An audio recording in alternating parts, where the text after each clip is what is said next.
बोलने वाली कब्रें एक ऐसी अद्भुत और रहस्यमय कहानी है जो भारतीय लोक कथाओं और भूतिया कहानियों में अक्सर सुनाई जाती है। यह कहानी एक गांव के बारे में है जहां कुछ कब्रें रात के समय में अजीबोगरीब आवाजें निकालती थीं। कहानी के अनुसार एक बार एक यात्री उस गांव में रुका। रात के समय जब वह गहरी नींद में था, उसे दूर से आती धीमी धीमी आवाजें सुनाई दी। वह आवाजें किसी मानवीय भाषा की तरह प्रतीत होती थीं, पर वह उन्हें समझ नहीं पा रहा था। उत्सुकतावश वह आवाज की दिशा में बढ़ा। जैसे जैसे वह नजदीक पहुंचा, उसे एहसास हुआ कि आवाजें कब्रिस्तान से आ रही थीं। वहां पहुंचकर उसने देखा कि कुछ कब्रों से आवाजें आ रही थीं। वे कब्रें जैसे किसी अदृश्य शक्ति से बातें कर रही थीं।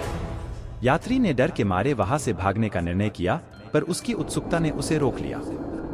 वह छिपकर सुनने लगा। आवाजें उसे एक प्राचीन भाषा में लगीं, जो शायद उस गांव के पुराने निवासियों की थी। कुछ ही देर में आवाजें शांत हो गईं। यात्री ने गांव वालों से इस बारे में बात की और पता चला कि यह एक पुराना रहस्य है। कहा जाता है कि उन कब्रों में दफन लोगों की आत्माएं कभी-कभी अपने जीवन की कहानियां सुनाती हैं। इस तरह बोलने वाली कब्रें एक रहस्यमय और डरावनी कहानी के रूप में गांव की पीढ़ियों में प्रचलित हो गई। यह कहानी न केवल डर का अनुभव कराती है, बल्कि अतीत के रहस्यों और अज्ञात की ओर हमारे आकर्षण को भी दर्शाती है।